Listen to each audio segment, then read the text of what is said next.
Good morning, everybody. Welcome to another Telling It Like It Is. My name is Jade Alberts, the founder of Peer Guidance. We're a purpose before profit group that loves to give back. If you need to talk about anything from finances to mental health, we're there for you.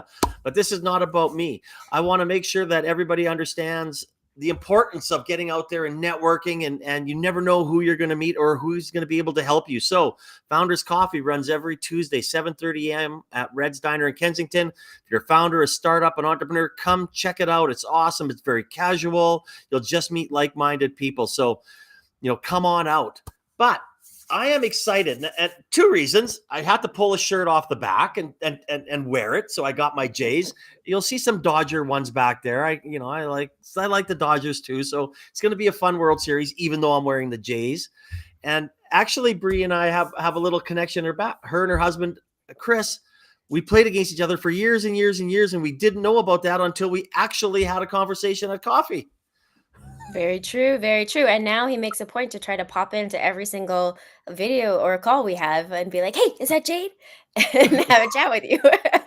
Are we going to have a surprise guest appearance today? He is not. He is in Oh, the office, so that oh. won't be. But if he was at home, he 100% would. But my kids are also at home due to the teacher strike, so the older one knows to stay away. The littler one, you never know. He might make a surprise appearance. Well, you know what? That's what makes things of life. That's why we do it live. You never know what's going to Right? happen. You just deal with it. Well, and I think it very well speaks to that whole, what does it mean to be an entrepreneur? And like, what does it need to be a mom entrepreneur? Is my life is a lot of meetings with kids on my lap and, putting emojis in Slacks and people I'm talking to or putting the filters on. We're all cats and hippos or whatever it is. So there's a lot of that. Oh, that's just the way it is. That's entrepreneurial life. We It would, and I is. wouldn't, we wouldn't change it for anything. No, it's messy.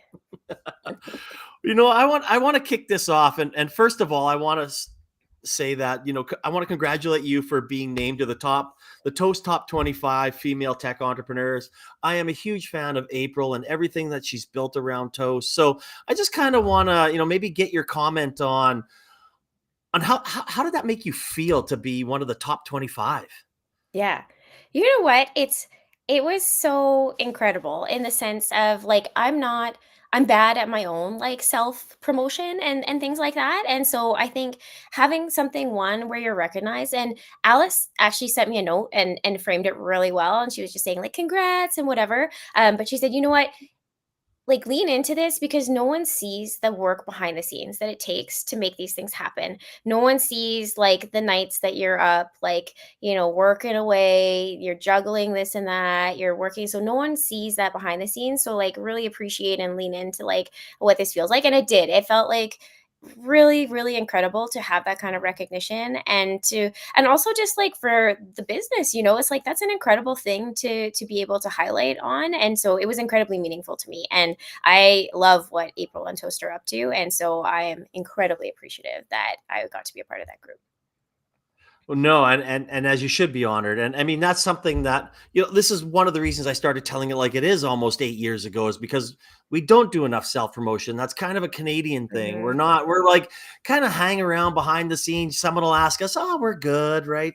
The same way we say we feel we're fine, right? We Hmm. have to talk about some of the good things and on our accomplishments. And I'm glad that, like that someone like Toast and April have bring awareness to Hmm. all the incredible things going on in our community. Yeah, and they even called you out like beforehand. They're just like, "This is about self promotion, so like get out there and like cheer for yourself." And I know I didn't do a great job at it. April called me out a little bit on after. She's like, "That wasn't that celebratory." I'm like, "I know, I'm trying. Okay, I'm working on it. I'm not good at compliments." Well, you know what? Here's the time to shine. You've got 30 or so minutes to talk about yourself and all the great things that we are doing. But before we get to that, I kind of want to learn a little bit of history of Yeah. yourself. Before you founded Leeg. I mean, you didn't have a straightforward, road to entrepreneurship. I didn't, and I believe a lot of people don't. So why don't you, kind of share that story and lead up to how you founded Leeg?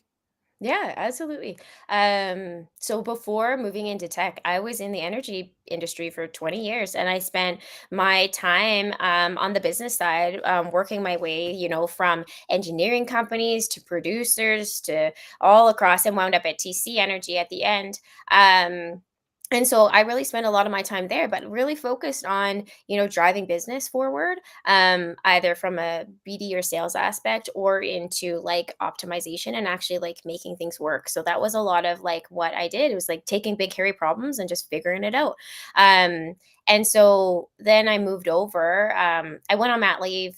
COVID happened, all this crazy kind of stuff. And a friend, sent me a note one day when I was just early back. Everyone was still like, remote, and it was weird. The teams were all changed, and they were asking, "Hey, I'm a part of this new thing called Neo.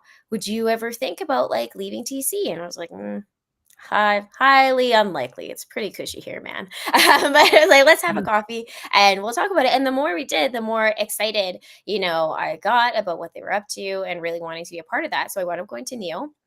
I spent time there, on their partnerships team, helping with large partnerships, and then I wound up running their Hudson's Bay program for them. So tear, I was so sad when it was all done. But or when the Bay was done, but running the Hudson's Bay program for them. And so, yeah, I spent some time there with them doing that.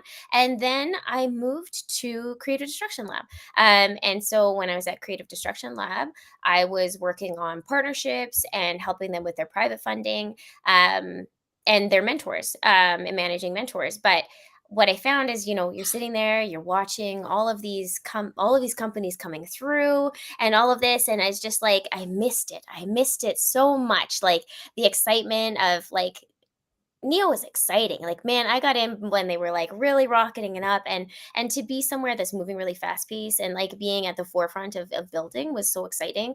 And I missed that feeling when I was there. And I also saw an opportunity, when when I was at Neo, being a part of a big moving ship like that, you certainly saw a lot of things that, just showed how there were just natural friction points of trying to be a company moving really fast, and wielding a large workforce to do that. And then when I moved over to CDL, it didn't matter whether it was early stage or scale up companies, there were still these, friction points, that you would hear from the founders. Like it all came back to team. It all came back to team. It all came back to Mhm. working, how people were working together. It all came back to finding a way to create that magic. And so that's really where the idea of League started to come from. It actually spurred out of the concept of sports. So it's very well put that you're wearing your jersey, because it was really around, there is a model for creating really high performing teams, which is like Major League Baseball, because my husband, baseball is very top of mind for us. They have a whole way of creating this fluidity and portability and movement of people, and also of like actually identifying, like everyone has a player card, you understand your stats, you understand your fit, you understand what you're good at. And so that was really where this concept was born. Is like, why don't we use that in business? Like in business, we're all just focused on our little house. We've largely been using the same like mechanism as an individual to propel your career. We look to companies to be the holders of things, but like when you look at sports, like the teams aren't the holders of it. The league, there's an infrastructure around it, that's the league. And so that's really where this kind of came from as far as my work side of the journey. Um and then on a personal side, I'm a mom of two. I, through my life have had different instances in my life that have created a really big, profound kind of reflection for me. One, my dad passed away when I was 26. He had problems with alcohol, and that was like a really hard journey to go through with a parent, to have that happen and then to move that way. And then for my kids, my second kid, Arthur, when I was 36 weeks pregnant, we found out that he had a huge tumor in utero. And so I found out at 36 weeks. We were rushed in. We had obviously had a C-section, had him removed, and he came out. And so and it was like malignant, and so once they removed it, it was, and we went on this whole journey with him for 2 years. Like, thank God it was clean and removed, but we spent 2 years as outpatients of oncology, doing MRIs and blood works and that whole path of like, because they give us 50-50. One, it was like a 50-50 chance he'd even be okay when he was born, because like they don't know, with the tumor, it could rupture and then he's too little to survive that. And then once we were out, a 50-50 chance that it would come back, and if it came back, then we were into chemo and all these things. And so these moments in my life have made a very profound, and I tell these stories because it's such a profound part of why I care about what we're doing for Leeg, and just really caring about the human experience and being able to um create that meaning. When work is such a big part of our life, how can we still like really create space or new structures or new ways to rethink how we are, approaching things, so that we can be making sure the important things that are really important to us can still stay really important to us, and we aren't constantly in this flux of, work, family, this, that. Now, I don't think it's 100% solvable, but at the same time, I think there's ways we can be looking at new solutions and rethinking some of our systems and even infrastructure of how we think of these things. Um, I'm just stubborn like that. And I refuse to say that you can just, this is what it is and you just got to deal with it. It's like, no, I want to do big things and I want to be a really involved mom. I want to be both those things. So, how do we make that happen? Oh, I mean, there's a lot to unpack there, and Yeah. thank you for sharing that story Yeah. about your son. I mean, it's very difficult. It's very emotional. Obviously, it's Hmm. very, and we all go through certain things in our life that tie into entrepreneurship that make things Yeah. difficult. And having systems and having resources to lean back on, and making sure that your business is set in case something steps Hmm. away, or something you have to happen, or there is a change in leaders, or whatever it may be in business, Hmm. because shit's going to happen, and you never Yeah. know when it's going to happen. And Yeah. especially on that athlete, and we talk about this all the time about athletes and teams, and how they are so relatable between that sports and Mhm. entrepreneurship. That's It's such a great analogy. So I kind of want to jump into a little bit about what Leeg does, and because Mhm. it's the importance. I know peer guidance has obviously done a lot of this, more hands on. We a little differently, but why don't you share why that story that you created here, Mhm. just, that we just talked about, and how Leeg now steps in and helps some of these companies. Yeah, absolutely. I think for League, we are really looking at a new way to have a career and a new way for companies to, bring people in and out of their organization as a result of that. Um, we are really focused on how do you rethink the way that Uber rethought, taxis, the way that Airbnb rethought, hotel stays. How do we rethink the way you approach your career development, growth, ownership, your career ownership? And how do we actually look at all of those things and make them portable? Like, I think that's the thing, as we're seeing is this fluidity, this portability, this movement is becoming so important with the rise of AI and digital transformation. We're seeing it all in these other sectors. How can we then translate that to the industry that we're focused on, which is work and the future of work? And so for individuals, how can you have rails to build and own your career? How can you create, you know, an actual way to capture and really understand your abilities, um, your history, your experience, and then your real time experience as you're going. How do you create progress from that? How do you capture it and turn your skills, progress, and goals into a digital identity that you can be transferable? And so, if that is the case, then now that unlocks a whole new way of managing a workforce. So, as an individual, what if I just was able to have an experience where in real time, I'm able to really understand who I am. I'm really able to understand what lights me up and where I, actually want to be working. Because I think that's something people actually don't do well. People do not actually understand inherently what they want versus what they have versus what they need to do to get from A to B. We don't do a good job of that individually. And because we have set careers inside of companies, we're looking to the companies to help us drive that. Right. We're saying, hey, I hope you have a good system for me. I hope there's some development and coaching I get. I hope I get a good leader, who might help me on that path. And so when you do that, you don't have a lot of ownership over that. And then when you leave, you feel like you got to start all over again because it was just a point in time and it was there. It's either in their systems with that network, with that experience. And so, how do you really capture that in a way that actually makes it tangible and proof driven, and that you can take that somewhere else? And so, when you do that, um, you just create this whole new opportunity for smoothed out transitions. You can create faster entry points for women into the workforce, for immigrants coming back in, for anyone who's creating movement. We have 22 weeks that people spend between jobs. Isn't that insane? Half a year. Wow. Canadians spend half a year from job to job. Like, what a waste. And so, how do we do that? Well, building resilience and future proofing ourselves. We have a lot of things like AI and digital transformation coming in. Like, there's a whole workforce out there that at least 30% is identified, at risk as far as how AI and things are going to impact their jobs. So, how do we manage that? How do we help people take control of that so that it's not 30%? So we have a bit of a plan because we have plans for, there's a lot of work being done in post secondaries for students coming in. What are we doing for the next workforce? We're not as worried about people transitioning out of the workforce, but what about us who still have 20 more years or whatever in the workforce? How are we managing that whole group of people who are working today, who aren't execs or leaders, who are already getting some sort of like that? There's, from the start of your career until management level or even senior management level, there's not a lot for you to help you on that journey. Oh, very good points. Again, I'm talking with Bri Falls, the founder and CEO of Leeg. Click on their website in the comments section.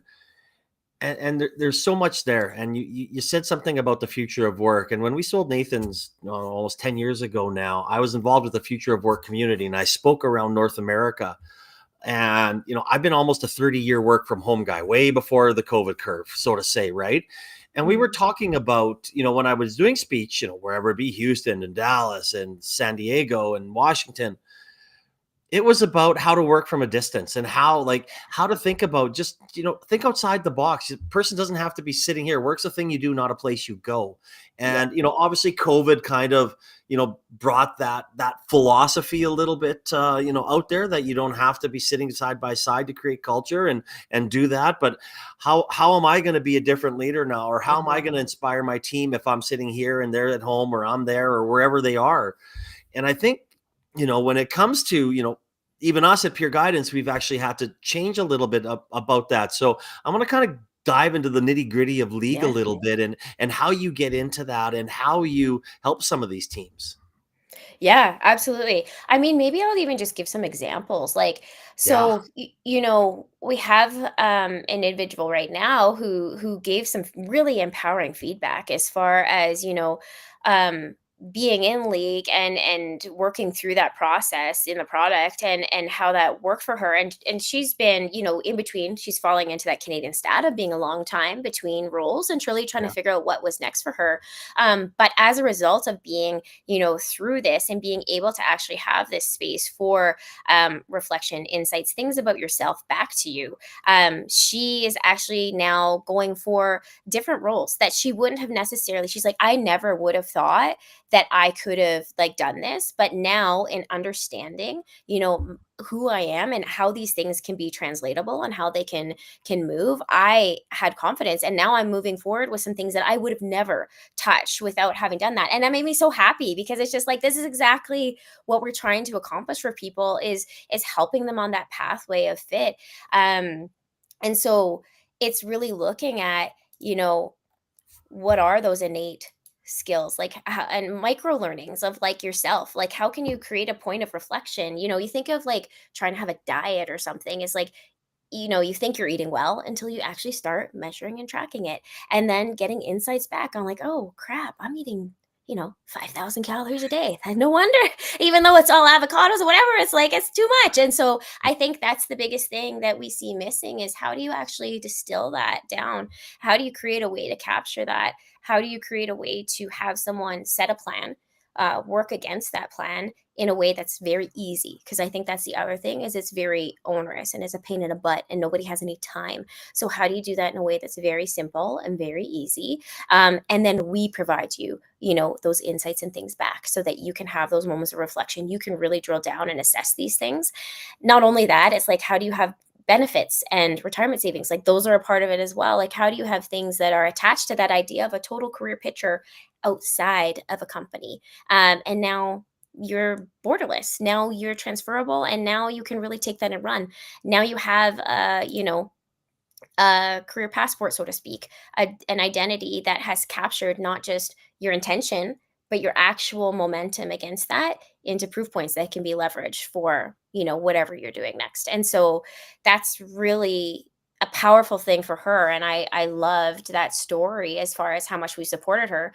The other is like with, we have a lot of women, and we've been following actually, like in our early stage pilots, a very strong alignment to women, because I think they're facing a lot of these questions of like coming back into the workforce, or how do I think of like, where do I want to be? How am I pivoting? And so having women really be able to take this as an opportunity to say, one, I'm either, trying to come back in after time off, like a mat leave or whatever. And we're actually seeing a rise in that too with men as well, with the dual parental leave. It's I thought Ralph did a great job at the Toast Talk, like kind of identifying that for himself. When he took 6 months away, he felt the same thing. You come back and you're kind of like, oh man, like it's not, the system's not made for me. It's not made for me to come back in a way that's effective, and I don't even know how I fit into this model now. So how do we create a way that you can actually systematize and understand that, and be able to present that forward, to whatever organizations you're working with?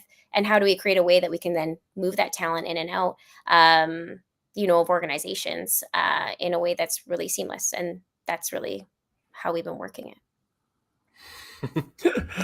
And- Just a few things. well, yeah, just a few.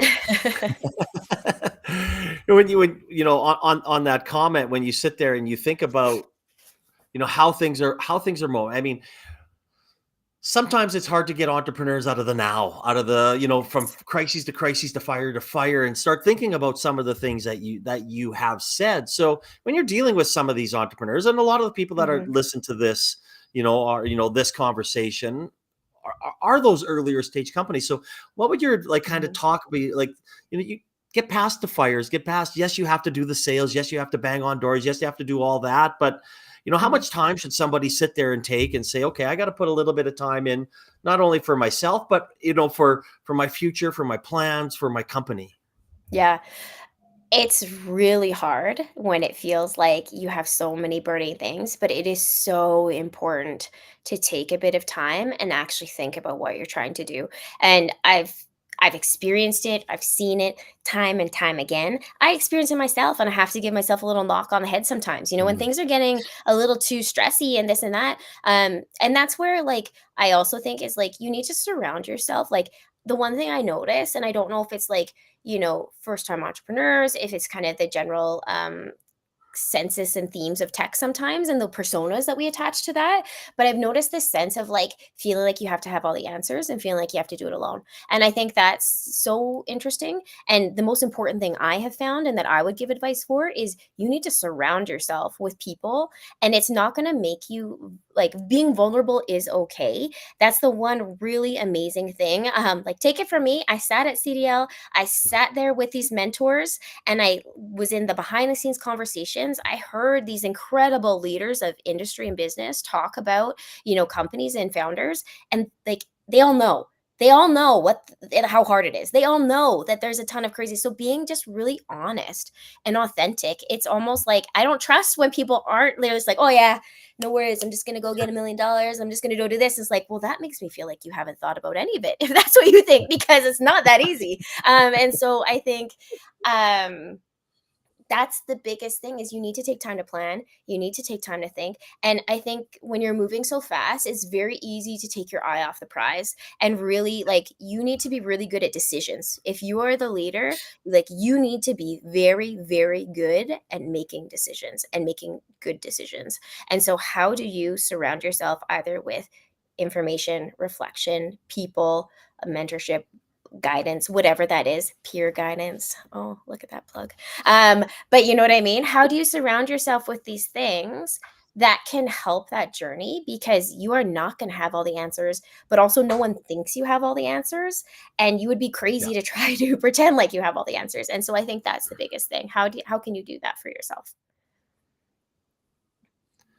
totally agree. And you've brought up some very, very, very good points, right? And I mean, being vulnerable. Sarah and I just talked at the chamber event the other day about entrepreneurship, the vulnerability, the stress, I share my story. And again, it's still hard to say Mhm. out loud, but there are lots of things out there, and asking for help is not a sign of weakness. There are people who have gone through what you're going through, whether it be sales stress, anger, whatever it is. There's lots of things for it, and you don't have to pay for some of this. Collectively tangled, yeah, well, Yeah. stress management, things like that. They're a Yeah. business, but us. You also have Chris Doble and the VMSA and all the great work that Yeah. they do there, that you can reach out to them to get help. And a lot of those things are in our ecosystem, and which is why it's also very important to get out there. It's very important to Yeah. go network. You don't have to be at every single event, but get out there, maybe make a point of once a week, because you never know who you're not meeting. And that Mhm. person might be able to open a door for you, or that person might be able to relate to you. And that again will help you then say, oh my God, I know this person. You should talk to Bri, or I know this person. You Mhm. should talk to so and so. And it's so important to get out there and understand that it's not a journey you need to take alone. And there is people that will help you. I think the other thing too is we can appreciate Calgary is the friendliest, most helpful place to build anything. Everyone is welcoming help, and everyone wants to help. And I know, I've certainly talked to a lot of, investors who are coming in looking at Calgary as a place to expand to, or mentors who were from the States, coming here in these programs, and they all had a resounding, oh my god, this ecosystem, like this city, like people are just like so willing to help, like so willing. So I think it's like, use that to your advantage. We are in the Emerald City of help. Like, let us just like leverage that and go. And there's a whole ecosystem out there, like there has been so much effort put on this ecosystem to help people. Like, Yeah. get curious and find an entry point, and then that's going to take you a lot of places. There is help for literally every stage and every problem, and at least five people waiting to help you. It's one of those things where it's like, the cage does not exist. You think there's a cage that you're in, but you literally just need to walk through your open door and go find it. And some of that is coming from that self-reflection too. It's like, ego has no place in building companies. Like, I've been like, I mean, I use a lot of mom parallels, I feel like, because I am a mom, but it's a lot like having kids in the first time. Like, it's like having another type of baby, and it will tear you down to the depths of your soul. You know what I mean? Like, you're in the darkness of the night trying to like evolve who you are as a human while you're trying to build and grow something. And so, like, just appreciate that and reflect on that, and like, no, it's not easy, but no, we're all like that. Like, my husband makes fun of me because I'll walk around some days and I'll just be like, "Ugh," and he's like, "Are you okay?" I'm like, I don't know. My body doesn't feel good. Body doesn't feel good today. I might need a tight hug, just like a little bit of this." And we're all doing that. Like, literally every Yeah. single one of us is doing that. We have the most collaborative ecosystem around, and it doesn't matter. Like, I'll introduce people to Denise Baril, the Grant Sherpa. She'll give someone time to help them to understand I grant love strategy. Denise. Yeah, so do I. And yeah, even like you said, funds are coming here. Calgary Economic Development, Chelsea will say, "Hey, Jade, can you talk to these people? They're going to be a fund here. I want an outside voice to tell them what's really going on here. Can you help us?" I'm like, I'm in. And that's something that it I can't even explain how wonderful it is, and how important it is on lifting everybody up in our ecosystem. And we can talk about how great we are, and this is what this is for, to talk about how great we are. But what I want to concentrate a little bit still more on Leeg. So what's next for you guys? Yeah, we're in an exciting outlook of growth. So we've stood up some really great partnerships that will be announced soon, that we started working with, and we're going to be looking at raising some funds. So we're looking at some growth trajectory that we have coming up next. And yeah, I'm just really excited. We spent the last 18 months in market, like just really doing a lot of R&D, understanding and generating quite a bit of revenue over the last 18 months of really just like focusing in on this problem. And we have some really exciting things that we want to grow on top of what we've already been doing today. So we are going to be looking at, yeah, maybe some hires, some growth, some funding, some of that. So I'm really excited. So really nothing. No, I'm just manifesting these things right now. Well, I love that. I love it. I love that. I love it here, focusing on revenue again. As a guy Yeah. who's been in sales, and anybody that we work with or looking to expand, I mean, you need that. You need Yes. revenue. You got to look at. You got to Yes. focus on it. And kudos to you for doing that, Yeah. because it's Yeah. sometimes you have a lot of conversation where people just sit there and go, "Oh well, yeah, I'm just going to go raise money." Well, no, you're not. I It's think just- that's very important, especially in today's landscape. So we're bootstrapped. We have bootstrapped Yep. for the last 18 months. And like, it is absolutely like it forces you to understand the revenue and profitability of your company right away. And it forces you to make really clear decisions because you can't afford not to. And so we've been in this like, do we want to? We could continue.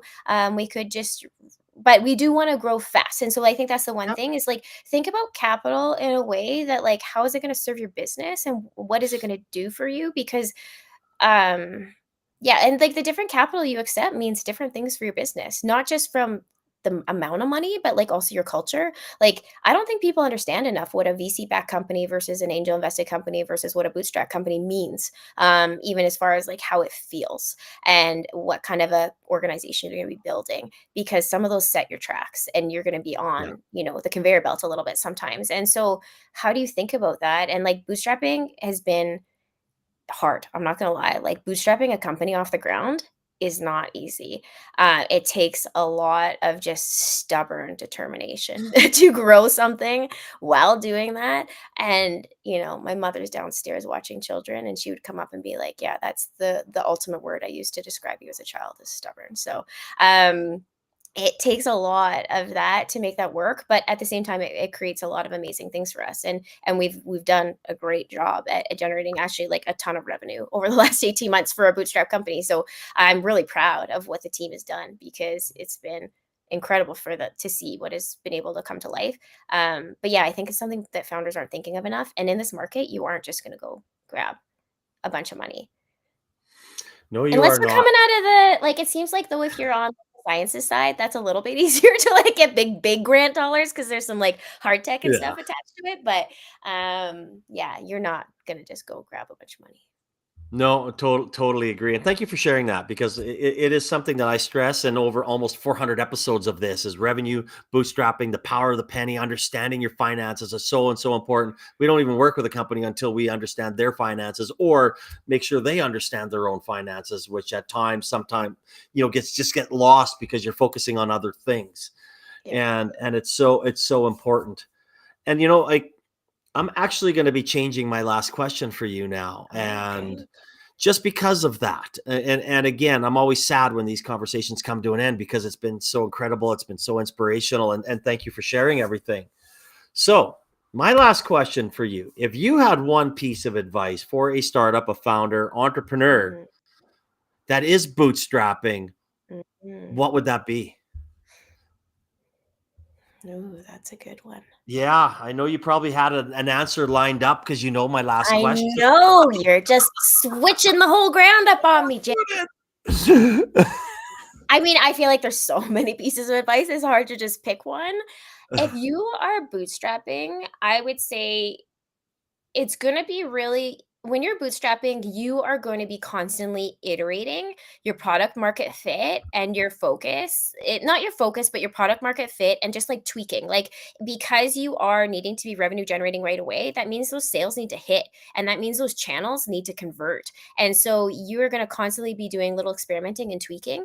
And so I think the biggest and hardest thing I found for me is like you have a vision, you have to be very open to like how that vision can change, but then you have to be really good at now like reestablishing that with your team and with yourself around like what is the core of this product now, and now that we've tweaked it, does that change the way that we take it to market, that we message it? So there's a constant recalibration. And so that's when we talked about that, like making time to review your business, to review. Like, you should have some fundamental decision making questions that you're looking at all the time when you're bootstrapping, as far as like revenue, what's your expenses, what's your growth opportunity, what's your this, and like just constantly doing tick, tick, tick, tick to make sure that that is always making sense, because you're moving. If you want to move fast when you're bootstrapping, things are going to be very amorphic, and it's very easy, I think, for that to get out of hand and for you to all of a sudden be over here.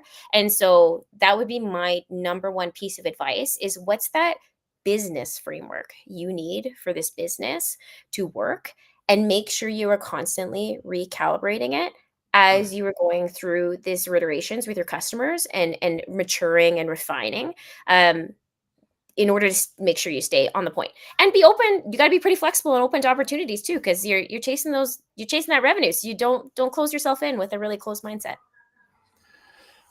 Well, I'm just going to say this, that I threw you a curveball and you springered it out of the park, like with that answer, right? Crushed it.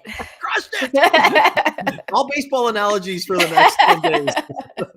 No, and everything you said is so true, right?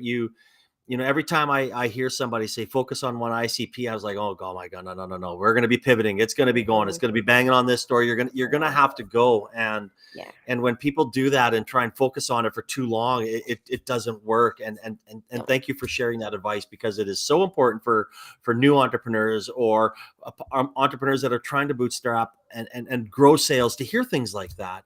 You got to review it. You got to talk about it. You got to be on the same level as an entire team, and all trying to achieve the same goal. Yeah. And like, don't underestimate the communication and the change management required for your team, because as you're doing that, if people are in different functions, if people don't, like, you probably underappreciate how much you see the whole picture. You see the whole picture and it all makes sense to you. But if, Susan is over here and she largely focuses on this, she might not be seeing. So how are you creating that frame for everyone at the macro level so that they can all be executing against it quickly when you're pivoting? Because if you don't, that's when it's like, and we've had moments of that where like we realize we needed to do, oh shit, we didn't do enough there. And so you come back and you're ready to launch something. You're like, this is not where is this? And so then we had to like quickly, do that. And so I would say, like, take that understanding. It's like, your job at the front of the boat is to be the prow of the boat. And so, like, not only are you creating opportunity in front of you, you need to make sure everything is coming along with you. And I think that's one thing I see, is like a lot of people being left behind just in context. There's a lot of incredible talent out in the tech ecosystem, but it's hard for them to like realize their full potential sometimes. I think when you're not being, you got to you make the best decisions you have with the information you have at the time. If you don't have good information, you may or may not make good decisions. So very, very true. Again, Bri, thank you so much for coming on and sharing your story, and congrats on being named one of the top 25 female tech entrepreneurs in Calgary. Again, for anybody out there, scrolling across the bottom, Founders Coffee every Tuesday, Thursday, 7:30 a.m. at Red's Diner in Kensington. Come out, talk, meet like-minded people. For any more information on the Leeg group, click on the website in the comments section. It'll take you directly there. Again, Bri, thank you so much for coming on. I hope you have a great day. I'm sure Chris and I will be yelling at the TV over the next week at the same time and using the same language. So yes, exactly. Thank you so much. As always, it's always incredible to chat, and the time always goes so fast. So thank you again. Exactly. I hope everybody enjoys the rest of their Wednesday, and it's Calgary Small Business Week. So maybe we'll see you at one of the events. Have a great day, everybody.